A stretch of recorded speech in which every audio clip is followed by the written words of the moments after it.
At para naman sa ating presyong palengke, andito tayo ngayon sa Kabuyaw. Hindi sa Laguna ha. Andito tayo ngayon sa Kabuyaw Original Bocorol Bakery para tikman ang paborito at masarap na pasalubong. Kaya hindi na natin kailangan pang pumunta ng Laguna para matikman ang iba't ibang produkto ng Kabuyaw Original Bocorol Bakery. Dahil dito sa Cabanatuan, meron na tayong matitikman at mabibili na masarap na bocorol. Eto, kagaya nito, unang bungad pa lang meron na silang napakasarap na egg pie. At eto, meron silang iba't ibang produkto kagaya nito, moja-moja donuts. Iba't ibang flavor po ito. At meron din silang classic bocorol.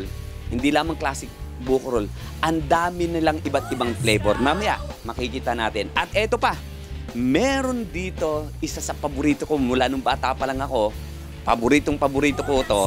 Ito yung tinatawag na alembong. Makita nyo dito kung gaano kasarap itong alembong na to. At ito, kasama natin ang isa sa may-ari ng Kabuyaw Original Bocorol dito sa Cabanatuan, si Engineer Gian Jacinto. Bakit na-inspired kayo na dito dalhin ang Kabuyaw Original Bocorol? At first po, syempre po, sa yung product po kasi is meron siyang distinction. So, hindi siya common na meron na makikita dito sa Nueva Ecija. So, naisipan namin na from Kabuyaw, Laguna po, is i-franchise po itong Kabuyaw Original Bocorol po. Yun nga po, dahil sa bukod sa, alam naman po natin lahat na is yung coconut is one of the healthiest po talaga na food po. So, maraming benefits po tayong pwedeng makuha sa coconut. So, since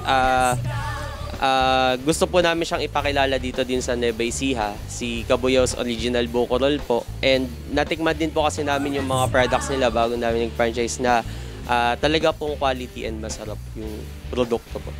Dito mismo niluluto ang famous na buko pie. Bakit? Nakita mo naman yung kanyaw, ang lalaki ng buko. Kung makikita mo yung fresh na fresh ang buko dahil pagkakayod pa lang, diretso kaagad na iniluluto. Kasi ang buko kasi madaling masira yan. Kaya ang ginagawa nila, pagkabiyak, sigurado, diretsong luto kaagad. Bali, ito sir, ito yung dough nung buko pie natin. Ito yung crust na nakakain natin dun sa binibiling buko pie po. Kaya sa nais bumili ng kanilang bocorol, meron silang classic box of 10, it's only 120 pesos. Meron silang box of 15, it's only 170.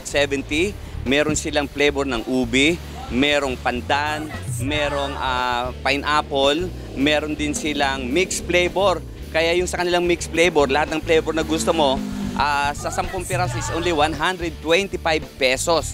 At sa kanila namang 15 piraso is only 175.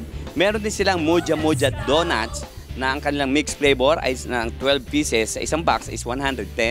Ang kanilang buyer's choice, 12 pieces is only 120 pesos. Ang kanilang buko pie na original is only 350 pesos. Ang kanilang ubi buko pie is 370. Meron ding buko pie pandan. Meron din buko pineapple pie.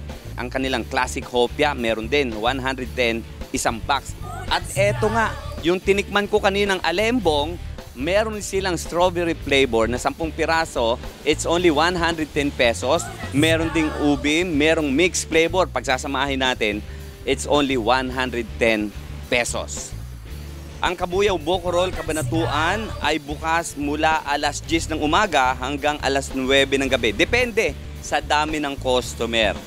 Meron din silang online order para sa Food Panda at pwede ring bumili ng wholesale at pang giveaways para sa mga, syempre, para pasalubong sa ating mga lola, sa nanay, tatay, syempre. At hindi natin kakalimutan na papasalubungan ang ating paboritong biyanan. Ang Kabuyaw Cabanatuan ay matatagpuan along Bantog Norte, dito lang sa along the highway ito. Halos katapat lang ito ng 14M at malapit lang sa Golden Bill Subdivision. Kaya uulitin ko, sa lahat na papasalubungan, huwag na huwag kakalimutan ng pasalubong sa ating paboritong biyanan. At yan ang ating presyong palengke. Kasama natin si Jeff Gonzalez, Smile Sopetron III, para sa Balitang Unang Sigaw.